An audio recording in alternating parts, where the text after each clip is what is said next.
அறிவுக்கு புறம்பான அறியாமையையே தன்னுடைய அணிகலனாக கொண்டிருக்கக்கூடிய சமுதாயம் இருக்கிறது. சமத்துவமின்மையையே தனக்கு மிகப்பெரிய வாய்ப்பாக கொண்டிருக்கக்கூடிய சமுதாயமாக இருக்கிறது. சமத்துவமின்மையை நீக்கி அறியாமையை புறந்தள்ளி சமத்துவத்தையும் அறிவியலையும் ஏற்றுக்கொள்ளக்கூடிய ஒரு சமுதாயத்தை நாம் உருவாக்க வேண்டும். அந்த சமத்துவத்தையும் அறிவியலையும் அணிகலனாக ஏற்றுக்கொள்ளக்கூடிய ஒரு சமுதாயத்தை உருவாக்க வேண்டுமானால் அதற்கு இந்த கல்வி ஒரு கருவியாக பயன்பட வேண்டும் என்ற அடிப்படையில் கல்வியை சமுதாய மாற்றத்திற்கான கருவியாக கண்டு உணர்ந்த தலைவன் தந்தை பெரியார் அவர்கள் கண்டு உணர்ந்த இயக்கம் சுயமரியாதை இயக்கம். அந்த இயக்கத்தினுடைய நூற்றாண்டு, அந்த இயக்கத்தினுடைய நூற்றாண்டில் அந்த கல்வியை சமுதாய மாற்றத்திற்கான கருவியாக கண்டறிந்த காரணத்தால் தான் நம்முடைய நாட்டில் யாராலும் நினைத்து பார்க்க முடியாத அளவிற்கு நாம் இன்றைக்கு எண்ணி பார்க்கின்றோமே. நீதித்துறை, நீதித்துறை என்பது இந்தியாவில் முதல் நீதிபதி யார் என்று கேட்டால் முத்துசாமி ஐயர் என்று சொன்னார்கள். நீதித்துறை என்று சொன்னால் அவர்களால் மட்டும்தான் முடியும் என்று கருதி இருந்த காலகட்டத்தை தூக்கி எறிந்து தமிழ்நாட்டில் பிறந்த ஜஸ்டிஸ் வரதராஜன் அவர்கள்தான் முதலில் உயர் நீதிமன்ற வரலாற்றிலேயே நீதித்துறையை அலங்கரித்த தாழ்த்தப்பட்ட தோழர் என்ற ஒரு சமூக மாற்றத்தை கல்வியின் மூலமாக உருவாக்கிய இயக்கம். உயர் நீதிமன்ற வரலாற்றில் மாத்திரமல்ல, உச்ச நீதிமன்ற வரலாற்றிலும் கூட முதலில் ஒரு தாழ்த்தப்பட்டோர் என்று சொன்னால் தமிழ்நாட்டில் பிறந்த ஜஸ்டிஸ் வரதராஜன் தான் சுப்ரீம் கோர்ட்டுக்கு நுழைந்த முதல் தாழ்த்தப்பட்ட நீதிபதி.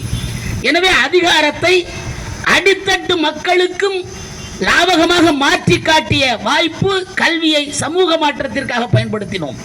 ஆனால் RSS என்ற அமைப்பு அதே 1925 தொடங்கப்பட்ட அமைப்பு. அதனுடைய நோக்கம் என்பது சமத்துவமின்மைதான் அதனுடைய லட்சியம். அறிவியலுக்கு புறம்பானதுதான் அதனுடைய குறிக்கோள்.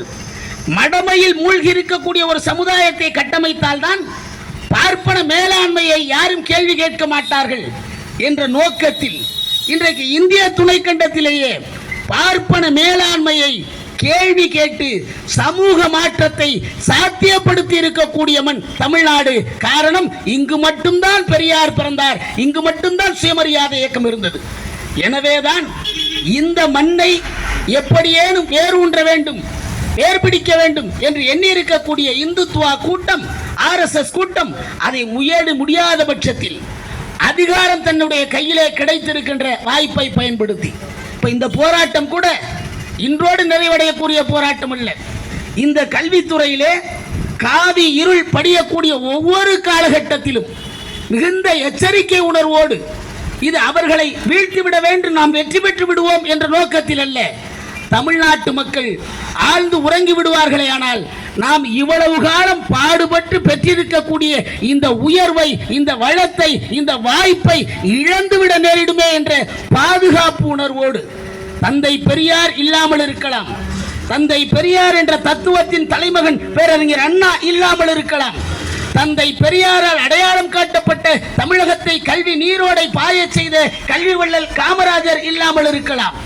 ஆனால் அவர்களுக்கெல்லாம் அப்பாற்பட்டு, அரசியலுக்கும் அப்பாற்பட்டு பெரியாரின் கொள்கையை ஈரோட்டு கண்ணாடி போட்டுக்கொண்டு ஒவ்வொரு நிகழ்வையும் பார்க்கக்கூடிய திராவிடர் கழகத்தின் தலைவர், தமிழர் தலைவர் ஐயா ஆசிரியர் வீரமணி அவர்கள் இருக்கின்ற காரணத்தினால், ஏற்கனவே வாஜ்பாய் அவர்கள் பிரதமராக இருந்த காலகட்டத்தில் கல்வித்துறை அமைச்சராக, இன்னும் சொல்ல போனால் இந்த கல்வித்துறை என்பது இன்றைக்கு பெயர் மாற்றப்பட்டு மனித வள மேம்பாட்டுத்துறை, ஹியூமன் ரிசோர்ஸ் டிபார்ட்மெண்ட் அவர்கள் இருந்த பொழுது அன்றைக்கு ஜோதிடத்தை பாடமாக வைக்க வேண்டும் என்று சொன்னார்கள். அகில இந்திய அளவில் கல்வி அமைச்சர்கள் மாநாடு, அந்த கல்வி அமைச்சர்கள் மாநாட்டில் தமிழ்நாட்டினுடைய கல்வி அமைச்சராக இருந்த மறையாமலும் நம் நெஞ்சங்களில் நிறைந்திருக்கக்கூடிய சுயமரியாதை இயக்க வீரரும் மேனாள் கல்வி அமைச்சருமாகிய திராவிட முன்னேற்ற கழகத்தினுடைய பொதுச் செயலாளராக இருந்த பேராசிரியர் அன்பழகன் அவர்கள் அந்த மாநாட்டிலே பங்கேற்ற பொழுது, அந்த மாநாட்டு தொடக்க நிகழ்ச்சியாக எல்லோரும் மொழி வாழ்த்து பாடுகிறோம் நம்முடைய நாட்டில். மற்ற பகுதிகளில் நாட்டு வணக்கம் பாடுகின்ற நேரத்தில் மாநாட்டிலே சரஸ்வதி வந்தனம் பாட வேண்டும் என்று அறிவித்த பொழுது அந்த மாநாட்டையே புறக்கணித்து வெளிநடப்பு செய்த ஒரே கல்வி அமைச்சர் தமிழ்நாட்டை சார்ந்த பேராசிரியர் அன்பழகன் அவர்கள் தான். காரணம், தமிழ்நாடு தான் இதை முக்கியமாக உற்று நோக்கிக்கிட்டு. அதனால தான் இப்பவும் நம்ம என்ன பண்றோம், திட்டமிட்டு தேசிய கல்விக் கொள்கைன்னு நாம எதிர்ப்பதற்கு காரணம், கல்விக் கொள்கையை உருவாக்குவதில் ஒன்று கல்வியாளர்கள் பங்கேற்கணும், இன்னொன்று கல்வி பயிலக்கூடிய மாணவர்களோட பிரதிநிதிகள் இருக்கணும், இல்லைன்னா கல்வியாளர்களை மாணவர்களை உருவாக்கக்கூடிய பெற்றோர்கள் பங்கேற்கணும். இந்த 3 பேருமே இல்லை. இப்போ ஒன்றும் இல்லை. இப்போ இங்கே முன்னாடி கண்டன உரையாற்றிய கரூர் மாவட்ட திராவிடர் கழக தலைவர், ஏதோ திராவிடர் கழக தலைவர்னு மட்டும் அவரை பார்க்காதீங்க, அவர் ஓய்வு பெற்ற தலைமை ஆசிரியர். அதே போல கண்டன உரையாற்றிய புதுக்கோட்டை மாவட்ட கழகத்தினுடைய செயலாளர் ஐயா வீரப்பன் அவர்கள் ஓய்வு பெற்ற ஆசிரியர். ஆசிரியராக இருக்கிறாங்க. கல்வியாளர்கள் இதை பங்கேற்கிறது, அவர்கள் பேசுவது அதிமுக்கியத்துவம் வாய்ந்த செய்திகள் நாங்கள் பேசுவதை காட்டிலும். ஏனென்று சொன்னால் கல்வி என்பது சமூக மாற்றத்திற்கான கருவி. அதை உடனே என்ன பண்றாங்க, யூஜிசி, அது யூனிவர்சிட்டி கிராண்ட் கமிஷன், பல்கலைக்கழக மானிய குழு, அவங்க இப்ப என்ன பண்ணிருக்காங்கன்னா ஒரு புதிய அறிக்கையை LOCF அப்படின்னு சொல்லிட்டு லேர்னிங் அவுட்கம்ஸ், நான் கொடுத்தோம் learning outcomes based on learning outcomes based curriculum framework அப்படின்னு சொல்லிட்டு ஒரு அறிக்கை. அதாவது கற்றல் விளைவு அடிப்படையிலான பாடத்திட்ட கட்டமைப்பு, படிக்கக்கூடிய அந்த கற்றல் அறிவுல. இப்போ அப்படி பார்த்தீங்கன்னா கூட நாம ஏன் முதல் குரல் தமிழ்நாட்டில் கொடுக்குறோம் அப்படின்னு சொன்னீங்கன்னா, அமெரிக்க நாட்டினுடைய மிகப்பெரிய பணக்காரர் பில்கேட்ஸ் இருக்கக்கூடிய கம்ப்யூட்டர் என்ஜினியர், கணிப்பொறியை இயக்கக்கூடிய அந்த மூளையை பெற்றிருக்கக்கூடியவர்கள் பூரா இந்தியாவிலேயே தமிழ்நாட்டை சார்ந்தவர்கள் தான் இருக்கிறார்கள் என்பதுதான் வரலாற்று பெருமைக்குரியது. காரணம் என்ன, வேதத்தை நம்ம படிக்கல, ஜோதிடத்தை நம்ம படிக்கல, நாம படிச்சதெல்லாம் அறிவியல் மனப்பான்மை. அதனாலதான் ரொம்ப சுலபமா எதையும் கையை ஏற்றுக்க முடியுது. ஆனா இந்த LOCFங்கிற கற்றல் அடிப்படையிலான பாடத்திட்ட கட்டமைப்பு, இதுல இப்ப என்ன பண்ணிருக்காங்கன்னா வேத நாகரிகம். நாம சொன்னதெல்லாம் முதல்ல சிந்து சமவெளி நாகரிகம், ஹரப்பா மொஹஞ்சதாரோ நாகரிகம்.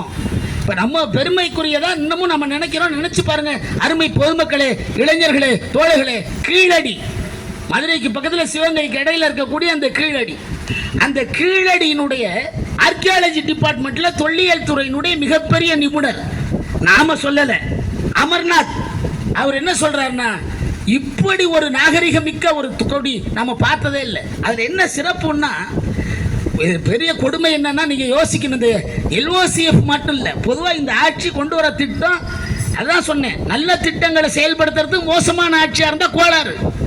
எவ்வளவு பெரிய நல்ல ஆட்சியா இருந்தா கூட மோசமான திட்டத்தை புறந்தள்ளிடுவான். ஆனா இப்ப இது ஆட்சி மோசமான ஆட்சிங்கிறதுனாலதான் எவ்வளவு வாய்ப்பு கேடா என்ன இருக்குன்னா, அந்த அறிக்கை ஒன்று இருக்கு, அமர்நாத் கொண்டு வந்திருக்கக்கூடிய கீழடி பற்றிய அறிக்கை. அது பற்றி டைம்ஸ் ஆஃப் இந்தியா பத்திரிகையில 2 நாள் தொடர் கட்டு எழுதுறான். இவ்வளவு அறிவுபூர்வமானது இருக்குது, இவ்வளவு அறிவியல் பூர்வமானதா இருக்குன்ட்டு.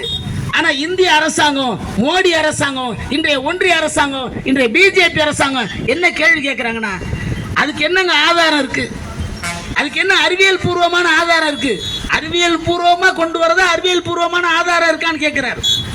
ஆனா அதே போல நாம எல்லாம் வாழ்கின்ற இந்த காலத்தில் நாம எல்லாம் நேரில் சந்தித்தது, நேரில் பார்த்தது, ஒரு இந்திய துணைக்கண்ட விடுதலை பெறுவதற்கு முன்னால் இருந்து ஒரு 400 ஆண்டு காலமா அந்த இடத்துல அதுதான் அப்படிதான் இருந்துச்சு. அது பாபர் கட்டினது, யாரை இடிச்சிட்டு கட்டினாருங்கிறது நமக்கு தெரியாது.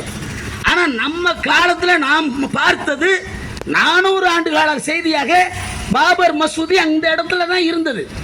நமக்கு தெரிஞ்சிருந்து ஒரு பெரிய மக்கள் திரளை கூட்டிக்கிட்டு போய் இந்த நாட்டினுடைய மத நல்லிணக்கத்திற்கும் சமூக நல்லிணக்கத்திற்கும் அடையாளமாக இருந்த பாபர் மசூதியை திட்டமிட்டு இடித்தவர்கள் RSS கூட்டம், BJP கூட்டம் என்பது பட்டவர்த்தனமா எல்லோருக்கும் தெரிஞ்ச ஒண்ணு.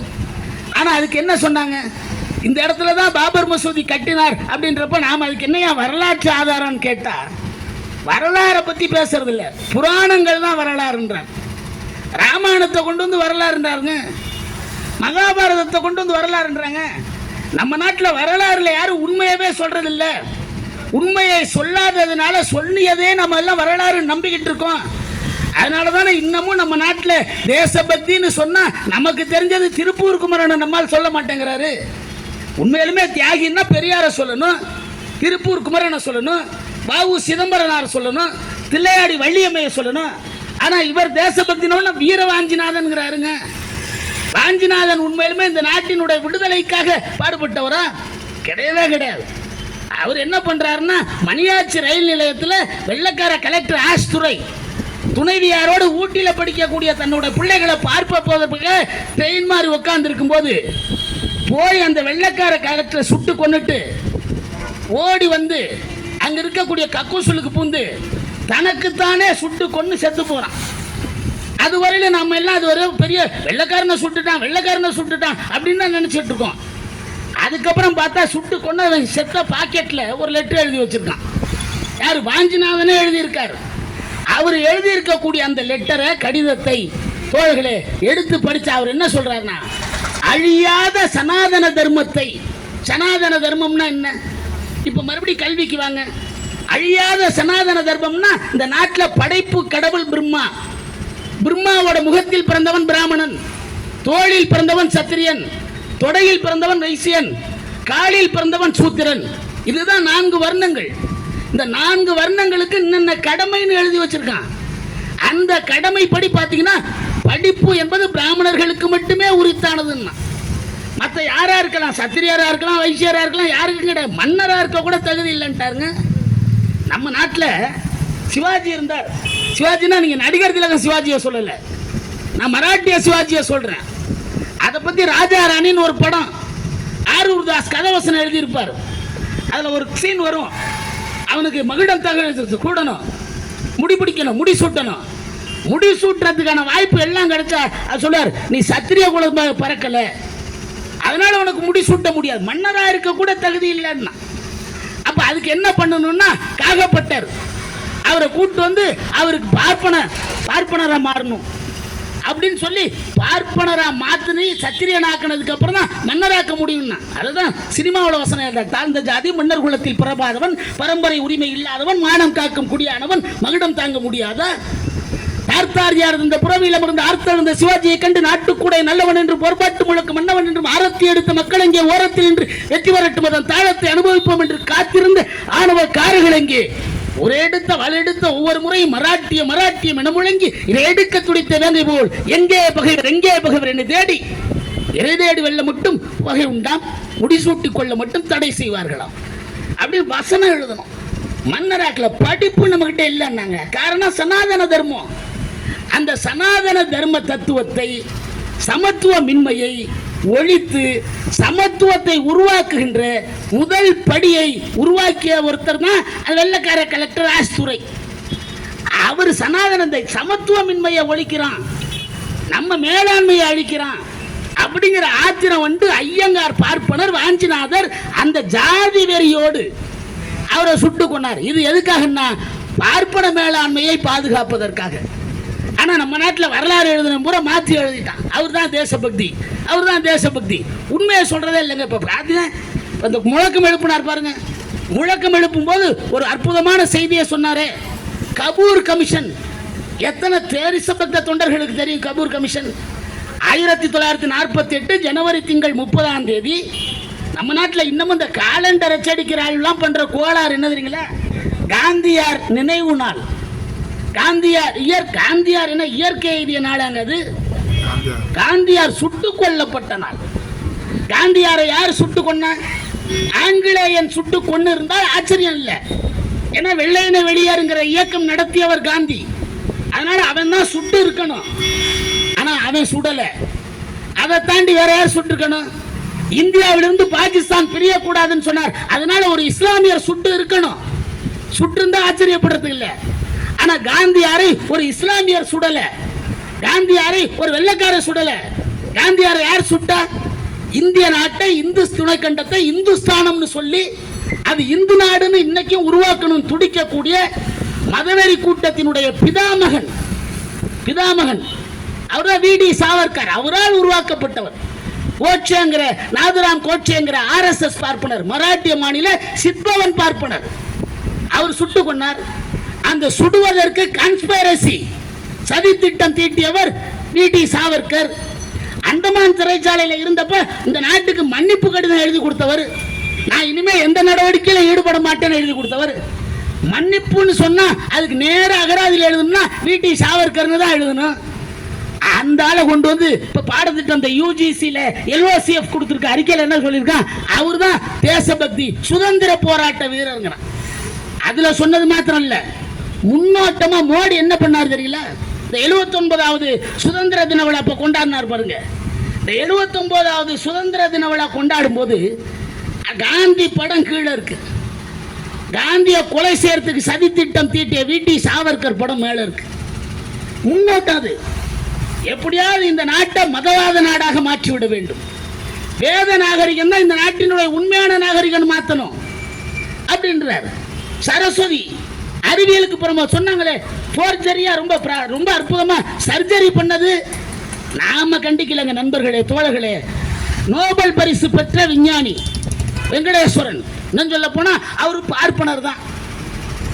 அவர் என்ன சொன்னார், அறிவியல் மாநாட்டில் அறிவியல் அறிஞர்களை கூட்டு வந்து பேச விடுங்க. ஏன்னா இந்த மாதிரி அறிவியலுக்கு புறம்பான ஆட்களை, ஏன்னா அங்கே போய் மோடி பேசினார், முதல் சர்ஜரி பிள்ளையார் காலத்தில் என்னார்.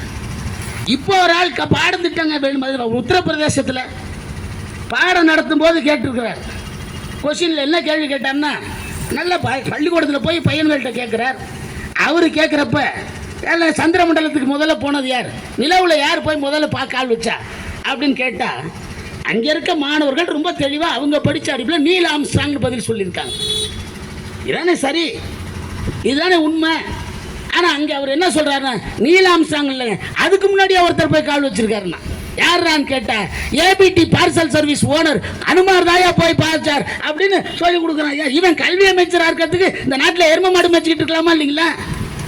யோசிச்சு பாருங்க. ஆமா, நம்முடைய கவலை பூரா, நமக்கு இருக்கக்கூடிய சங்கடம் பூரா, நம்ம மாணவர்கள் பெரியார் என்ன கேள்வி கேட்டார் தெரியுங்களா, இவ்வளவு அறிவு இவ்வளவு ஆற்றல் இருக்கக்கூடிய இந்த நாட்டில் இன்னமும் ஏன் ஒரு எடிசன் பறக்கலன்னு கேட்டார். எங்களை பார்த்தா எல்லாரும் பொதுமக்கள் பூரா நினைக்கிறது இவங்க என்னவோ கடவுள் இல்லைன்னு பேசுறவங்க, மதம் கூடாதுன்னு பேசுறவங்க அப்படின்னு நினைக்கிறாங்க. பெரியார் என்ன கேட்டார்னா, அதையெல்லாம் புறந்தள்ளிட்டு கேட்டார், இவ்வளவு அறிவு இருக்கு நம்மள்கிட்ட, இவ்வளவு ஆற்றல் இருக்கு நம்மள்கிட்ட, ஆனா நம்ம கிட்ட ஏன் இன்னும் ஒரு எடிசன் தோன்றல, இன்னும் நம்ம கிட்ட ஏன் ஒரு மார்க்கோனி வரல, இன்னமும் விஞ்ஞான கண்டுபிடிப்புனா வெளிநாட்டுக்காரன் கண்டுபிடிச்சது தானே வச்சுக்கிட்டு இருக்கோம், நம்ம கண்டுபிடிச்சதுன்னு என்ன இருக்கு? அப்ப நம்ம கிட்ட ஒரு விஞ்ஞானி வரணும், ஒரு மார்க்கோனி வரணும். ஆனா வந்த விஞ்ஞானி பூரா பெரிய மூட நம்பிக்கை விஞ்ஞானியா தானே இருந்திருக்காங்க. நோபல் பரிசு வாங்கினவர்னு சொல்றோம் சர்சிவி ராமன். அந்த ஆளு என்ன பண்ணாரு, மேலே போனா அது ராமர் விளைவுக்கு எதிர்ப்பானதுன்னு சொன்னவர் தான். சந்திரகிரகத்துக்கு போகக்கூடாது, பூத உடவுல கொண்டு போகக்கூடாது. அதை விட மோசம் இந்த நாட்டில் ரொம்ப கொடூரமாக வேத நாகரிகம், சரஸ்வதி யாரு, சரஸ்வதி வந்தனம், ஜோதிடம். நான் எனக்கு கூட ஒரு சின்ன அற்ப ஆசை உண்டு, ஜோதிடம் உண்மையா இருக்கணும்னு நினைக்கிறது உண்டு. ஏன்னா உண்மையா இருக்கணும். என்ன வருத்தம்னா, ஜோதிடர் உண்மையா இருந்திருந்தா எப்பெல்லாம் ஜோதிடர் தெரியல வெளியில வரான். இப்போ 2026 தேர்தல் வரப்போகுது, முன்னாடி வரையிலும் ஒரு வேலையும் சொல்ல மாட்டான், இவங்க தான் ஜெயிப்பாங்க, இவங்க தான் ஆட்சிக்கு வருவாங்க அப்படின்னு சொல்ல மாட்டான். ஜெயிச்சு ஆட்சிக்கு வந்ததுக்கு அப்புறம் அப்ப சொல்லுவான், நான் அப்பவே சொன்னேங்க இவர் தாங்க ஆட்சிக்கு வருவாருன்னு அப்படிங்க. நம்ம மக்கள் இப்ப என்ன பண்ணிட்டு இருக்காங்கன்னா, பெரியார் இன்னொரு வார்த்தையை ரொம்ப அழகா போட்டாருங்க, பாமரர்கள்ல 2 விதமான பாமரர்கள் இருக்காருன்னாங்க. அதுல நான் இன்னைக்கு நினைக்கிறது உண்டு, ரொம்ப அனுபவ அறிவு, அதுதான் படித்த பாமரர்கள், படிக்காத பாமரர்கள். நீங்க படிக்காத பாமரர்கள்ட்ட சொல்லி திருத்தி தான் இவ்வளவு பெரிய சமுதாய மாற்றத்தை பெரியார் கொண்டு வந்தார். இவ்வளவு பெரிய சமுதாய மாற்றத்தை படிக்காத பாமரனா இருந்தவனை படிக்க வச்சா, இவன் படிச்சதுக்கு பிறகும் பாமரனா போறான் பாருங்க, அதுதாங்க மிகப்பெரிய வேதனை. படிச்சதுக்கு அப்புறம் பாமரனா போறாருங்க, படித்த பாமரனாகிறார். என்ன படிப்பு, படிப்புக்கு அதுக்கு என்ன சம்பந்தம்? நேற்றுக்கு டிவியில் சொல்றாங்க, சந்திர கிரகணம் நைட்டு 9 மணிக்கு தொடங்கி 11 மணிக்கு தொடங்கி 12:26 முடிஞ்சிடும், முழுமையா பார்க்கலாம், யார் வேணாலும் பார்க்கலாம்னா அதே டிவியில் இன்னொரு இடத்துல சொல்றான் கர்ப்பிணி பெண்கள் பார்க்க கூடாது. என்னடா இதுக்கு அதுக்கு என்னடா தொடர்பு இருக்குன்னு கேட்டா, அதெல்லாம் வேவ்ஸ்ங்க, வைப்ரேஷன்ங்கிறான். நம்ம கிட்ட என்ன புளி விட்டானா, அஸ்ட்ரானமி. நான் உங்கள்கிட்ட தெளிவுபடுத்துறேங்க, அஸ்ட்ரானமி வேற, அஸ்ட்ராலஜி வேற. வானியல் ஜோதிடங்கிறது வேற, வானியல் அறிவுங்கிறது வேற. படிச்சவன் பூரா வானியல் ஜோதிடத்தை கொண்டு வந்து வானியல் அறிவியல் ஆக்கிவிட்டான். நம்ம 9 கோள்கள் தான் சொல்லிட்டு இருந்தோம், இப்போ 9 தாண்டி எத்தனை கோள்கள் வந்துருச்சு. சூரியனை ஒரு காலத்தில் நெருப்பு துண்டோன்னா அதை ஸ்டார்னு சொல்லிட்டான் விஞ்ஞானம். இப்ப முழு சந்திர கிரகணம் எத்தனை மணிக்கு வருங்கிறான், சுனாமி எந்த இடத்துல கால் கொள்ளுதுங்கிறான். ஆனா ஒரு ஜோதிடனாவது இத்தனை வருஷம் இந்த தேதி சுனாமி வரும், இவ்வளவு பேருக்கு ஆபத்து இருக்குன்னு சொன்னானா? எந்த ஜோதிடனாவது ராஜீவ்காந்தி மெட்ராஸ்க்கு போனா கொன்னுடுவாங்கன்னு ராஜீவ்காந்தி கிட்ட சொன்னானா? இந்த ஜோசியக்கார போற எங்களை விட்டுருங்க, மக்கள் தலைவர்கள் பாடுபடுறவங்க சொல்லலாம்ல, அங்கெல்லாம் சொல்லல. சரி, நம்ம நாட்டு ஜோதிடத்தில் நம்ம நாட்டில் சொல்ல வேணாம், அமெரிக்க ஜனாதிபதி ஜான் எஃப் கென்னடி கிட்ட சொல்லலாம்ல, உங்களை சுட்டு கொண்டு வருவாங்கன்ட்டு. அப்ப என்ன பொருள்? அந்த ஜோதிடத்தை பாடத்திட்டமாக வைக்க வேண்டும். இதாங்க யூஜிசியோட வேலையா? யூஜிசியோட வேலை என்ன? கற்றல் அடிப்படையிலான பாடத்திட்ட கட்டமைப்புன்றது என்ன? நாம இன்னும் மாத்தி இப்ப கணிதம்ல ஆப்டிடியூட் வந்துருச்சு, ஆப்டிடியூட் போயிடுச்சு. இப்ப பள்ளிக்கூடமே என்ன ஆயிடுச்சுங்களா, பள்ளிக்கூடமே மாறி போயிடுச்சுங்க. இப்ப இருக்க ஐயா குமாரசாமி ஐயா வீரப்பன் ஐயா எல்லாம் போய் பார்த்தாங்கன்னா இவ்வளவு மாறிடுச்சா. டெக்னோ ஸ்கூல்னு வச்சிருக்கான், சிபிஎஸ்இ ஸ்கூல்ன்றான், ப்ரீகேஜிக்கு வச்சு அதுக்கு ஒரு போர்ஷன் வைக்கிறான். முன்னெல்லாம் இவங்கெல்லாம் பாடம் நடத்தும் போது a squared plus b squared plus 2ab is equal to a plus b the whole squared னு சொன்னா அந்த ஃபார்முலா டெரிவேஷனை சொல்லி தரதுக்கு கஷ்டப்படுவாங்க. இப்பெல்லாம் அப்படி இல்லை. பையன் உட்காந்துருக்கான், எத்தனை மணிக்கு எந்த ட்ரெயின் எங்கே போகுது, இந்த ட்ரெயின் எத்தனை மணிக்கு எந்த ஸ்டேஷனில் வருது, எத்தனை மணி நேரம் லேட்டு, எந்த இடத்துல எனக்கான சீட்டு அப்படின்னு கண்டுபிடிக்கிற கணினி அறிவு. அதுவும் இப்போ ஆர்டிஃபிஷியல் இன்டெலிஜென்ஸ் ஆயிடுச்சு.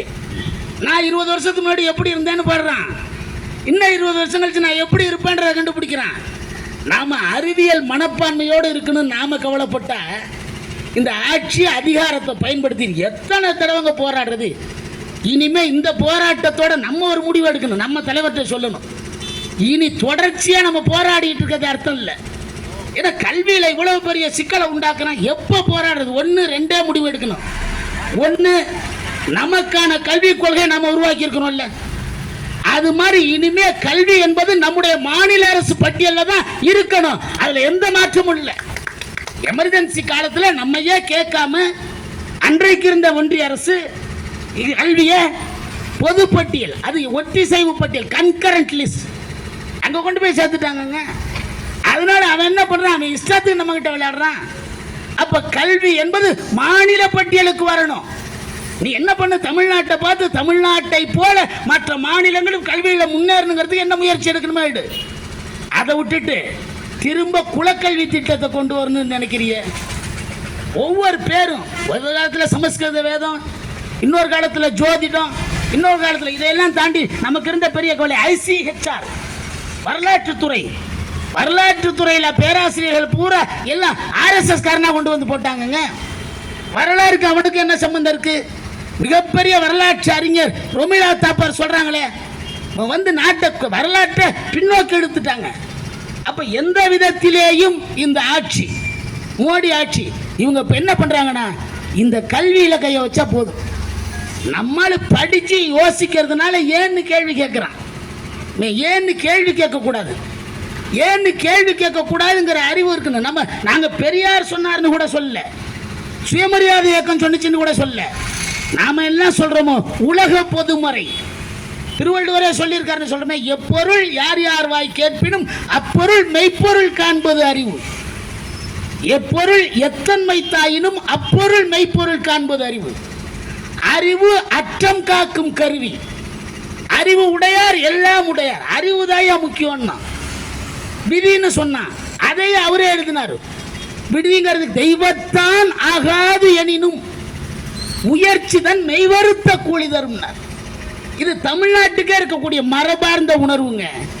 அதனாலதான் சித்தர்களே பாடினார், நட்டக்கல்லை தெய்வம் என்று 4 புட்பம் சாத்திய சுற்றி வந்து முனமுனன்று சொல்லும் மந்திரம் ஏதாடா, நட்டக்கல்லும் பேசுமோ நான் தன்னுள் இருக்கையில். பேசுற நாக்கு நம்ம கிட்ட இருக்குடா, அங்க இருக்கிற கல் எங்கடா பேசினார். இதான் பராசக்தியில கலைஞர் எழுதினார், அம்பாள் எங்கேடா பேசுவான் அறிவு கட்டவன் என்னார். எந்த துறையாக இருந்தாலும் சரி அந்த துறையை பயன்படுத்தி கல்வி என்பது சமூக மாற்றத்திற்கான கருவியாக, சமத்துவத்தை நிலைநாட்டுவதற்கான கருவியாக, அறிவியலை அணிகலனாக ஏற்றுக்கொள்ளக்கூடிய சமுதாயமாக மாற்றுவதற்கான கருவியாக தமிழ்நாடு முன்னெடுக்கின்ற நேரத்தில் அதை பின்னோக்கி இழுக்கக்கூடிய அளவில் வேத நாகரிகத்தை மரபு நாகரிகம் என்ற பெயரில், பாரத பண்பாடு என்ற பெயரில் மொழி திணிப்பு என்ற அடிப்படையில் அறிவியலுக்கு புறம்பாக, சமத்துவத்திற்கு புறம்பாக, எல்லாவற்றிற்கும் மேலாக மனித நேயத்திற்கு புறம்பாக மத வெறியை, ஜாதி வெறியை, மடமைத்தனத்தை எல்லாத்தையும் தாண்டி பெண்ணடிமையை. நம்ம ஊர்ல இப்ப என்ன பண்றான்? கல்யாணம்னா பொண்ணுகிட்ட கேட்காம இப்ப முடிவு பண்ண முடியாது. 22 வயசு ஆயிடுச்சு, என்னால நான் முடிவு எடுத்துக்கிறேன்னு அவன் என்ன சொல்றான்? இப்ப நம்ம ஊர்ல யாரும் சதி சொல்ல முடியுங்களா? உடன்கட்டை ஏறுதல் சொல்ல முடியுதா? ஏன் வடநாட்டுக்காரன் அப்படியே ஏத்துக்கிட்டு இருக்கானா? அங்கதாங்க ரூப்கன்வர்க்கு சதிமாதா கோயில் கட்டி வச்சான். நம்ம ஊர்ல எந்த பொண்ணையாவது உன் பேர்ல சந்தேகம், அதனாலதான் அவன் ராமாயணத்தை தூக்கிட்டு நிக்கிறான். ராமாயணத்துல என்ன சொல்றான்? சீதையை காட்டுக்கு போட்டு வந்துட்டா அவ கற்புடையவளா இருக்கிறான்னு நான் பார்க்கணும்னா நெருப்பை உண்டாக்கி அதை உள்ளுக்கு இறங்கி வந்தா அவ கற்புடையவன்னு நான் நம்புறேன்றான். இப்ப நம்ம ஊர்ல யாராவது ஒரு பொண்ணுகிட்ட சொல்ல முடியுமா? நான் முதல்ல ஒன்ன சந்தேகப்படுறேன்டா, நீ இறங்கடா நெருப்பு உள்ளுக்கு இறங்க சொல்லுவோமா இல்லையா? ஆண் எஜமானன், பெண் அடிமைங்கிறது கிடையாது. 2 பேரும் சக மனித உயிர்கள். இதுதான் பெரியாரியல், இதுதான் சுயமரியாதை தத்துவம். அந்த நூற்றாண்டு நேரத்தில் ரொம்ப சந்தடி சாக்கில் கந்தப்பொடி தூவுவது போல் அதிகாரம் தனக்கு, இந்த அதிகாரம் ரொம்ப நாளைக்கு நீடிக்கும் நினைக்காதீங்க. இந்த அதிகாரம் நீண்ட நாள் நீடிக்காது. இப்ப ரொம்ப வாய்ப்பா மக்கள்கிட்ட விழிப்புணர்வு வந்திருக்கு. நீங்க எப்படியாவது இவிஎம் மிஷின்ல ஓட்டு திருட்டு பார்த்தீங்க, இப்ப அதை தாண்டி ஓட்டு திருட்டே பண்ண ஆரம்பிச்சீங்க. ராகுல் காந்தி அவர்கள் அதை கண்டுபிடிச்சிருக்காரு. இப்ப என்ன பிரச்சனைன்னா, அதுல மாட்டிக்கிட்டோம். மோடி வந்து அம்மா சென்டிமெண்ட்ல அழுகுறாரு. எங்க ஊர்ல அம்மா சென்டிமெண்ட் நம்ம நடிகர் திலகம் சிவாஜி கணேசனே நாங்க பார்த்துட்டோம். அதை விட வேற யாரும் பார்க்க முடியாது. அப்ப என்ன பொருள்? எல்லாம் அம்பலம் ஆயிடுச்சு. ஆனா அவங்க என்ன ஒரு முடிவோடு இருக்காங்க, நம்ம இருக்கிற இந்த கொஞ்ச காலத்துக்குள்ளேயே எப்படியாவது நம்முடைய திட்டங்களை நிறைவேற்றணும். அதை நிறைவேற்ற முடியாத, அண்ட முடியாத, அவர்கள் சதி திட்டங்களுக்கு ஆட்படாத தனி தீவாக, தனி தீபகற்பமாக, தனி தொகுதியாக, தனி மண்ணாக இருக்கக்கூடிய ஒரே மண் தமிழ்நாடு. காரணம், இங்கு மட்டும்தான் பெரியார், இங்கு மட்டும்தான் கருப்பு சட்டை. எனவேதான் அருமை தோழர்களே, அருமை நண்பர்களே, இந்த போராட்டம் இது ஒரு தொடக்கம். இந்த போராட்டம் மக்களுக்கு ஒரு தூண்டுதலை, அறிவுணர்த்தை, விழிப்புணர்வை தோண்டுவதற்கான வாய்ப்பு. ஆனா இது தொடர்ச்சியா திரும்ப திரும்ப வாஜ்பாய் காலத்திலிருந்து, முரளி மனோகர் ஜோஷி காலத்திலிருந்து, ஸ்மிருதி இராணி காலத்திலிருந்து, ஜடேகர் காலத்திலிருந்து திரும்ப திரும்ப வந்துகிட்டே இருப்பீங்கன்னா பொறுமைக்கும் ஒரு எல்லை உண்டு. எல்லை மீறுவார்களே ஆனால் நம்மை போன்ற அமைப்புக்குள் இருப்பவர்களை நம்முடைய தலைமை கட்டுப்படுத்திவிடும். நாம் கட்டுப்பாட்டுக்குட்பட்டவர்கள், சட்டத்திற்குட்பட்டவர்கள், சட்டத்தை ஏற்றுக்கொள்ளக்கூடியவர்கள்.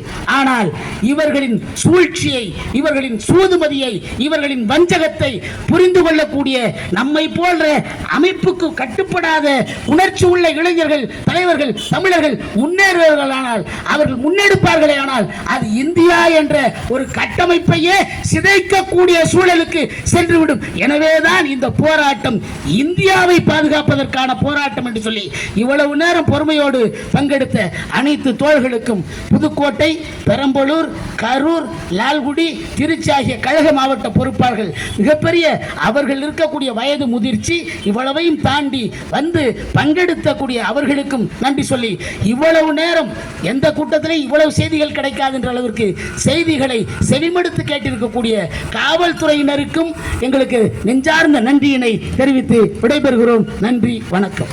பெரியார் வாழ்கவே, தந்தை பெரியார் வாழ்கவே, வாழ்க வாழ்க வாழ்கவே, வாழ்க வாழ்க வாழ்கவே, அன்னை மணியம்மையார் வாழ்கவே, அன்னை மணியம்மையார் வாழ்கவே, வாழ்க வாழ்க வாழ்கவே, வாழ்க வாழ்க வாழ்கவே, தமிழர் தலைவர் வாழ்கவே, தமிழர் தலைவர் வாழ்கவே, ஒன்றிய அரசே, ஒன்றிய அரசே, ஒன்றிய அரசே, ஒன்றிய அரசே, ஏற்க மாட்டோம், ஏற்க மாட்டோம், ஏற்க மாட்டோம், ஏற்க மாட்டோம், LOCF வரைவு அறிக்கையை, LOCF வரைவு அறிக்கையை ஏற்க மாட்டோம், ஏற்க மாட்டோம், ஏற்க மாட்டோம், ஏற்க மாட்டோம், மூட நம்பிக்கையை திணிக்கின்ற, மூட நம்பிக்கையை திணிக்கின்ற LOCF வரைவு அறிக்கையை, LOCF வரைவு அறிக்கையை ஏற்க மாட்டோம், ஏற்க மாட்டோம், ஏற்க மாட்டோம், ஏற்க மாட்டோம், அறிவியல் பார்வை மழுங்கடிக்கும், அறிவியல் பார்வை மழுங்கடிக்கும் LOCF வரைவு அறிக்கையை, LOCF வரைவு அறிக்கையை ஏற்க மாட்டோம், ஏற்க மாட்டோம், ஏற்க மாட்டோம், ஏற்க மாட்டோம், தேசிய கல்வி கொள்கையா, தேசிய கல்வி கொள்கையா, காவி கல்வி கொள்கையா, காவி கல்வி கொள்கையா, விஞ்ஞானத்தை படிக்க வந்தால், விஞ்ஞானத்தை படிக்க வந்தால் வேதம் படிக்க சொல்வதா,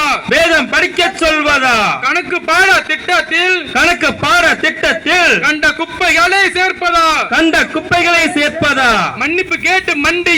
மன்னிப்பு கேட்டு மண்டியிட்ட சாவர்கர் வீரரா வணிகவியல் படிக்க வந்தால் சாணக்கியன் பாடமா அண்ணல் காந்தி கொலை வழக்கில் கபூர் கமிஷன் கண்டுபிடித்த சதிகாரர் சாவர்கர் இந்திய விடுதலை வீரரா ஏற்க மாட்டோம் மொழி திணிப்பை ஏற்க மாட்டோம்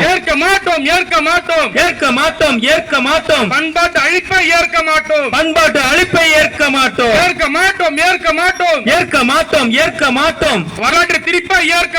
வரலாற்று திணிப்பை ஏற்க மாட்டோம் திணிப்பதா தேசிய கல்விக் கொள்கை